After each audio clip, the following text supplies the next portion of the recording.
பிரியமானவர்களே, ஆண்டவரும் அருமை இரட்சகருமா இருக்கிற இயேசு கிறிஸ்துவின் இனிய நாமத்தினாலே நல்ல காலை பொழுதிலே உங்களை சந்திப்பதிலே நான் அதிகமாக மகிழ்ச்சி அடைகிறேன். இந்த நாள் முழுவதுமாக நீங்கள் செய்கிற எல்லா காரியத்திலேயும் கர்த்தருடைய கரம் உங்களோடு கூட இருந்து உங்களை நடத்துவதாக. முடிந்ததை மீண்டும் தொடங்க பண்ணுகிற தேவன், முடிந்ததை தொடங்க பண்ணுகிற தேவன் என்றதான தலைப்பிலே நாம் இன்றைக்கு நம் கர்த்தருடைய வார்த்தையை தியானிக்க போகிறோம்.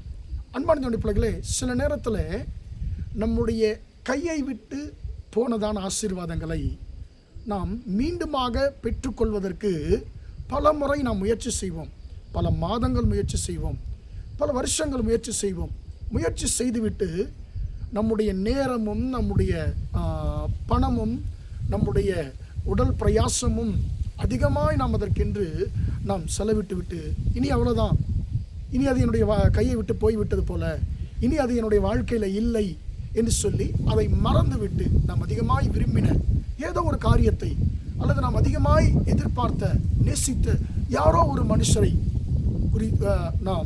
குறித்து நாம் அவர்களை இனி அவர்கள் நம்முடைய வாழ்க்கையில் இல்லை, இனி அந்த ஒரு குறிப்பிட்ட காரியம் நம்முடைய வாழ்க்கையில் இல்லை என்று சொல்லி அதை மறந்து நம்முடைய வாழ்க்கையை நாம் வாழ நாம் ஆரம்பித்து விடுவோம். அதை விட்டுவிட்டு நாம் கடந்து போக ஆரம்பிப்போம். ஆனால் அது ஏதோ ஒரு காரியம், நாம் விரும்பி நமக்கு கிடைக்காத ஏதோ ஒரு காரியம் நம்முடைய இருதயத்தின் ஆழத்தில் அது ஆறாத ஒரு காயமாக அது உள்ளத்தில் இருக்கும். அன்பான தேவனுடைய பிள்ளைகளே, அப்படி உங்களுடைய வாழ்க்கையிலே ஏதாவது இருக்கும் என்று சொன்னால், நீங்கள் எதை குறித்து உங்கள் வாழ்க்கையிலே இது இனி எனக்கு கிடைக்காது என்று சொல்லி எதை குறித்து நீங்கள் விட்டுவிட்டீர்களோ, அன்பான தேவனுடைய பிள்ளைகளே, கர்த்தர் சொல்லுகிறார், முடிந்தது என்று சொல்லி நினைத்ததை நான் மீண்டுமாக நான் உனக்கு தொடங்க பண்ணுகிற தேவனாக இருக்கிறேன் என்று சொல்லி ஆண்டவர் சொல்லுகிறார். ஆதியாகமத்தின் புஸ்தகம் 48ஆம் அதிகாரம் 11ஆம் வசனத்திலே யாக்கோபு தான் மரிக்கிற காலத்திலே தன்னுடைய குமாரனாகிய யோசேப்பை பார்த்து ஒரு வார்த்தை சொல்லுகிறார். ஆதியாகமம் 48ஆம் அதிகாரம் 11ஆம் வசனம், உன்முகத்தை காண்பேன் என்று நான் நினைக்கவில்லை, ஆனால் இதோ உன்னுடைய சந்ததியையும் பார்க்கும்படி தேவன் செய்தார் என்று சொல்லி அவர் சொல்லுகிறார்.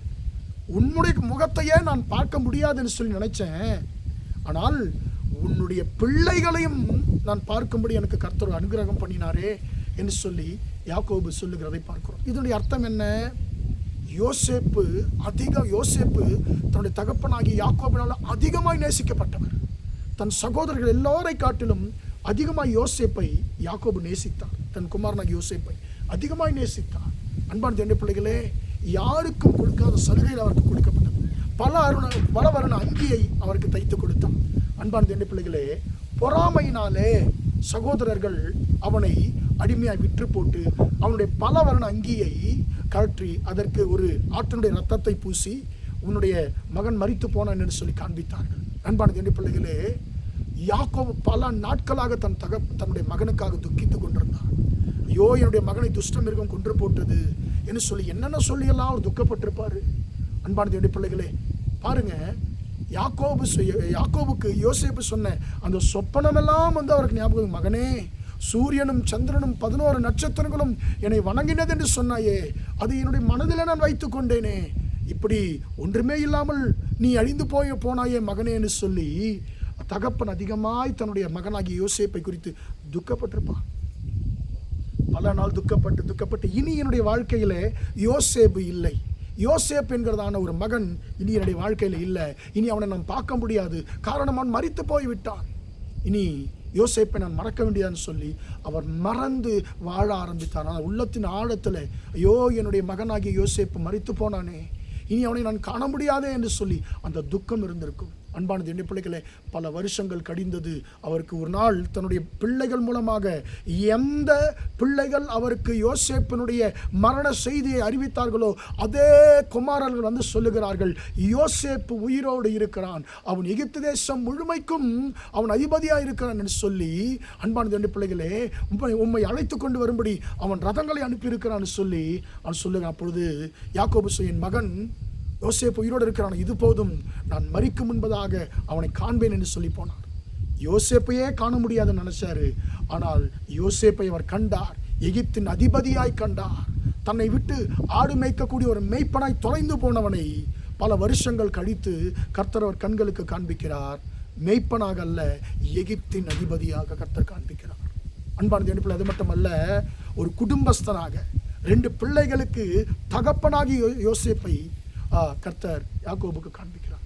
அவர் மரிக்கிற காலத்தில் அவர் சொல்லுகிறார், அப்பா உன் முகத்தை கூட நான் பார்ப்பேன்னு சொல்லி நினைக்கல, ஆனால் இன்றைக்கு கர்த்தர் உன் முகத்தையும் பார்க்க வச்சுட்டார், என்ன உன் பிள்ளைகளையும் பார்க்க கர்த்தர் எனக்கு அனுகிரகம் பண்ணினாரே என்று சொல்லி கர்த்தருடைய கிரியையை யாக்கோபு நினைத்து துதிக்கிறதை பார்க்கிறோம். அன்பான தேவனுடைய பிள்ளைகள், நம்முடைய வாழ்க்கையில கூட நாம் எதிர்பார்த்து எதிர்பார்த்து எதிர்பார்த்து நமக்கு வந்துட்டு இனி இந்த காரியம் வாழ்க்கையில இல்லை என்று சொல்லி நம்மை கைவிட்டு நாம் மறந்து வாழ ஆரம்பிப்போம். ஆனால் கர்த்தர் சொல்லுகிறார், நீ எந்த காரியத்தை குறித்து எதிர்பார்த்தாயோ அந்த காரியத்தை குறித்து எந்த காரியத்தை குறித்து அதிகமாக ஜெபித்து முயற்சி செய்து தோல்வி அடைந்து இனி நடக்காதுன்னு சொல்லி விட்டு விட்டாயோ அந்த முடிந்து போன காரியத்தை நான் மீண்டுமாக தொடங்க பண்ணுவேன் மகனே என்று சொல்லி கர்த்தர் சொல்லுகிறார். நீ ஒரு நாளும் நீ வாஞ்சித்த ஆசீர்வாதத்தை நீ இழந்து போவதில்லை, உன் நம்பிக்கை இழந்து விடாதே என்று சொல்லி ஆண்டவர் சொல்லுகிறார். அதைத்தான் பரிசுத்த வேதாகம் சொல்லுகிறது, நெடுங்காலமாய் காத்திருக்குதல் இருதயத்தை இளைக்க பண்ணும், விரும்பினது வரும்பொழுதோ ஜீவவிருட்சம் போல இருக்கும் என்று சொல்லி. அன்பான தேவனுடைய பிள்ளைகளே, நீங்கள் இழந்து போனதாய் நினைத்துக் கொண்டிருக்கிற காரியத்தை மீண்டுமாக கர்த்தர் உங்கள் வாழ்க்கையிலே உங்கள் கரங்களிலே கொடுக்க போகிறார். ஜெபிப்போமா? இரக்கமுள்ள தகப்பனே, உம்மை நன்றியோடு துதிக்கிறோம், ஸ்தோத்திரிக்கிறோம் ஐயா. இம்மட்டுமாக ஆண்டவரே இந்த வார்த்தைகளை கேட்ட ஆண்டவரே உம்முடைய பிள்ளைகளை கர்த்தர் நீர் ஆசீர்வதிப்பீராக. ஆண்டவரே நீர் முடிந்ததை தொடங்க பண்ணுகிற தேவன் ஆண்டவரே. அப்பா ஸ்தோத்திரம், நெடுங்காலமாய் காத்திருக்குதல் இருதயத்தை இளைக்க பண்ணும், விரும்பினது வரும்பொழுது ஜீவவிருட்சம் போல இருக்கும் என்று சொல்லுடைய வார்த்தையின்படி ஆண்டவரே எங்கள் வாழ்க்கையில் முடிந்ததை தொடங்க பண்ணுகிற தேவன். யாக்கோபு தன் மகனாகிய யோசேப்பு மரித்து போனான், இனி இல்லை என்னுடைய வாழ்க்கை என்று சொல்லி நினைத்தான். ஆனால் முடிந்து போனதை தகப்பனே நீ தொடங்க பண்ணினீரே. யாக்கோபின் வாழ்க்கையிலே யாக்கோபை ஆண்டவரே மகிழ்ச்சி ஆக்குற விதத்தில் அவனுடைய குமாரனாகிய யோசேப்பை மட்டுமல்ல அவனுடைய பிள்ளைகளையும் பார்க்க கர்த்தாவின் உதவி செய்தீரே. ஆண்டவரே உம்முடைய பிள்ளைகள் எந்த காரியத்தெல்லாம் முயற்சித்து இனி என்னுடைய வாழ்க்கையில் அது இல்லை, இனி நடக்காதுன்னு சொல்லி ஆண்டவரே அப்பா கைவிட்டு விட்டிருக்கிறார்களோ, அவர்கள் இழந்து போனதாய் ஆண்டவரே அப்பா நினைத்து கொண்டிருக்கிற காரியத்தை, முடிந்து போனதை மீண்டுமாக உம்முடைய பிள்ளைகளுடைய வாழ்க்கையை தொடங்க பண்ணுவீராக. ஆண்டவரே அவர்கள் கரங்கள் அந்த ஆசீர்வாதத்தை கொடுத்து உம்முடைய பிள்ளைகளை ஆசீர்வதிக்கும்படியாக ஜெபிக்கிறேன். இந்த நாள் முழுவதுமாய் உம்முடைய பிள்ளைகள் செய்கிற எல்லா காரியத்திலையும் உம்முடைய கரம் கூட இருந்து நடத்தட்டும் என்று சொல்லி இயேசுவின் நாமத்தில் ஒப்புக் கொடுத்து ஜெபிக்கிறேன், ஜீவனுள்ள நல்ல பிதாவே. ஆமென், ஆமென்.